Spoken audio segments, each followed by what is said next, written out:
Hi guys, welcome back to my channel. ఎలా ఉన్నారు మీరు అందరూ? నా కామెంట్స్లో చెప్పండి. సో చోటీ ఫ్యామిలీ స్టోరీ అండి. ప్లీజ్ అన్ని లైక్ షేర్ సబ్స్క్రైబ్ అయితే చేసుకోండి. సో ఇక్కడ నవరాత్రులు జరుగుతున్నాయి కదా విఘ్నేశ్వరునికి. సో ప్రతిరోజు ఒక నైవేద్యం అయితే ఎక్కిస్తాం కదండి. సో అందుకని నేను ప్రిపేర్ చేస్తున్నాను దద్దోజనం అండి. సో ఇక్కడ మీరు కాచి చల్లార్చిన పాలు యాడ్ చేసుకోండి. సో అప్పటికే టైం 8 అవుతుండే, ఇంకా స్పీడ్గా కావాలని చెప్పి నేను వేడి పాలు కూడా వేసేసానమాట. సో ఇట్లా పాలను కూడా యాడ్ చేసుకోవాలి మనం దద్దోజనంలో. సో పాలతో పాటుగా మంచిగా ఉడికించుకోవాలన్నమాట రైస్ మొత్తాన్ని. సో ఇందులోకి మనము సాల్ట్ని కూడా యాడ్ చేసుకోవాలండి. సాల్ట్ మీరు తీసుకున్న రైస్ని బట్టి యాడ్ చేసుకోండి. నేను ఒక 2 టేబుల్ స్పూన్ అంత సాల్ట్ అయితే యాడ్ చేస్తున్నాను ఇందులో. సో మొత్తం అంతా ఒకసారి మంచిగా కలుపుకొని ఒక 5 మినిట్స్ దమ్ చేయాలండి. సో తర్వాత నేనైతే స్టవ్ అయితే ఆఫ్ చేసేసాను అనమాట. సో మనకు వాటర్ లాగానే ఉండాలి. ఫస్ట్ వాటర్ లాగా ఉంటేనే మనకి కొంచెము బాగుంటుంది అనమాట దద్దోజనము. సో ఇట్లా ఉండాలన్నమాట మనకి. సో ఈ స్టేజ్లో నేను పెరుగు కూడా యాడ్ చేస్తున్నానండి. పెరుగు కూడా నేను స్టవ్ ఆఫ్ చేసిన తర్వాత ఒక 5 మినిట్స్ ఆగి నేను యాడ్ చేశాను అనమాట. సో ఇట్లా మొత్తం అంతా యాడ్ చేసుకోవాలి. ఇంకా వేడిగానే ఉంది అన్నము, చూసారా? ఈ టైప్లో ఉండాలి మనకి, లిక్విడ్ టైప్లో. సో ఇందులోకి నేను పచ్చిమిర్చి, కొత్తిమీర, కరివేపాకు ఇవన్నీ నేను యాడ్ చేసుకున్నానండి. అంటే కరివేపాకు నేను తాలింపులో వేసాను, కానీ కొత్తిమీర, పచ్చిమిర్చి పచ్చివే నేను అన్నంలో యాడ్ చేశాను అనమాట. సో అట్లే యాడ్ చేసుకోండి మీరు కూడా, తాలింపులో వేయకూడదు పచ్చిమిర్చి. సో నేను స్టవ్ ఆఫ్ చేసి పక్కన తీసుకున్నానండి. తర్వాత నేను తాలింపుకి అయితే రెడీ చేసుకుంటున్నాను అనమాట. సో ఫస్ట్ తాలింపులో మంచిగా నెయ్యి వేసుకోండి. ఒక 2 గంటలంత నెయ్యి అయితే తీసుకున్నాను నేను. సో చూసారా, నెయ్యి కరుగుతుందనమాట. సో తర్వాత గీ హీట్ అయిన తర్వాత మనం దాంట్లోకి కావాల్సిన ఇంగ్రీడియంట్స్ అయితే తీసుకోవాలి. సో ముందుగా దీంట్లోకి తాలింపు సీడ్స్ అంటే శనగపప్పు, మినప్పప్పు 2 కలిపి మంచిగా వాష్ చేసి వేస్తున్నానండి. సో ఎక్కువ మోతాదులోనే నేను తీసుకున్నాను అనమాట. ఒక 2 టేబుల్ స్పూన్ అంత తీసుకున్నాను. సో అటువైపు చూసారా, వడలు అవుతున్నాయండి స్వామివారి కోసమే. సో నేను ఇవాళ పెరుగన్నము, మినప వడలు అయితే చేస్తున్నాను అనమాట స్వామికి నైవేద్యంగా ఎక్కియడానికి. వడలు ప్రాసెస్ చూపించమంటే చూపిస్తానండి. సో మీకు కామెంట్ బాక్స్లో అయితే చెప్పండి. సో తాలింపు సీడ్స్ అన్నీ బ్రౌన్ కలర్లోకి రావాలండి. సో బ్రౌన్ కలర్లోకి అయితే వచ్చేసాయి అనమాట. సో అందులోకి నేను మళ్ళీ రెడ్ మిర్చి అండి, ఒట్టి మిర్చి లేనిది మనకి పులిహోర కానీ దద్దోజనం కానీ టేస్ట్ ఉండదండి. సో కంపల్సరీ దీంట్లోకి రెడ్ మిర్చి అయితే తీసుకోవాలన్నమాట తాలింపులోకి. సో అది కూడా యాడ్ చేశాను. సో మొత్తం అంతా మంచిగా వేగాలండి, బ్రౌన్ కలర్ వచ్చేంత వరకు మనం వెయిట్ చేయాలన్నమాట.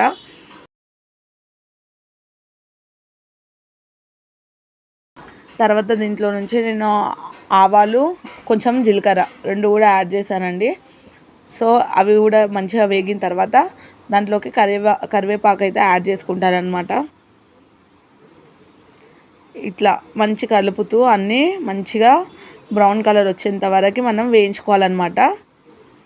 సో దీంట్లోకి అల్లం తీసుకున్నానండి. అల్లం మంచిగా దంచి అల్లం అయితే వేస్తున్నాను. సో ఇట్లా కచ్చపచ్చ దంచానండి అల్లం మొత్తము.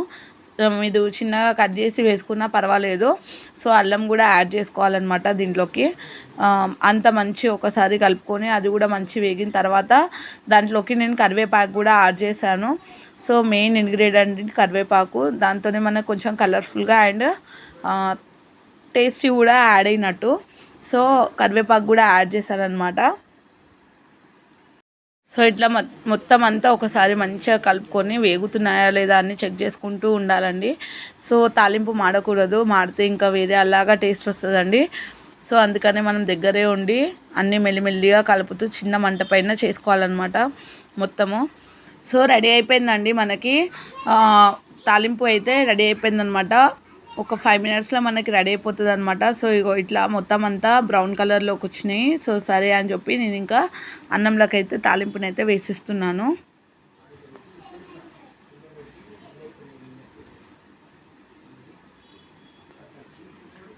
మెల్లిగా చిన్న మంట పైన అన్నీ వేయించుకున్న తర్వాత సో వేగిన దాన్ని మొత్తం తీసుకొని తెచ్చి అన్నంలో అయితే వేసేసేయాలన్నమాట. సో మొత్తం వేసి మంచిగా కలుపుకోవాలి.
ఓం మంగళం మంగళం నిత్య జయ మంగళం మంగళం మంగళం నిత్య శుభ మంగళం మంగళం మంగళం నిత్య జయ మంగళం మంగళం మంగళం నిత్య శుభ మంగళం అయ్యప్ప మంగళం మణికంఠ మంగళం శబరీష మంగళం శాస్త్రాయ మంగళం మంగళం మంగళం నిత్య జయ మంగళం మంగళం మంగళం నిత్య శుభ మంగళం మంగళం మంగళం నిత్య శుభ మంగళం జయ హనుమాన్ మారుతిరాయ జయ హనుమాన్ అయ్య అతి బలవంత జయ హనుమాన్ అయ్య శ్రీరామదూత జయ హనుమాన్ ఓం శ్రీ పవన్ పుత్ర హనుమానికి జై ఓం శ్రీ గణేష్ దేవునికి జై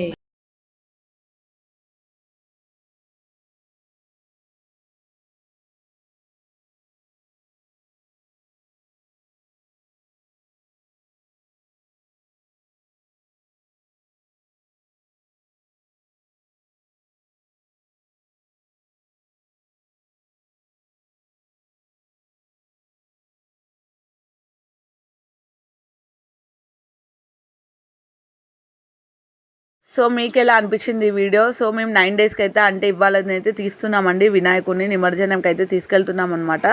సో ఆ వీడియో కూడా వస్తుంది. సో మీకు ఎలా అనిపించిందండి ఈ వీడియో మొత్తంని చూస్తే? నచ్చిందా? నచ్చితే ఒక లైక్ అయితే కొట్టేయండి. సో మా ఇంట్లో డైలీ ఇట్లా పూజలు 9 డేస్ అయితే మేము చేసుకున్నాం అనమాట. ఎంత బిజీ ఉన్నా దేవుని పూజలు అయితే ఆపకుండా అయితే చేసుకుంటాము. సో మా వినాయకుడు ఎలా ఉన్నాడండి? నచ్చిందా? నచ్చితే ఒక లైక్ అయితే కొట్టేయండి ఫ్రెండ్స్. సో ఇంకేమన్నా ఉంటే కామెంట్ బాక్స్లో షేర్ చేయండి. ఇట్లా మేమైతే పూజలు అయితే కంప్లీట్ చేసుకున్నాము.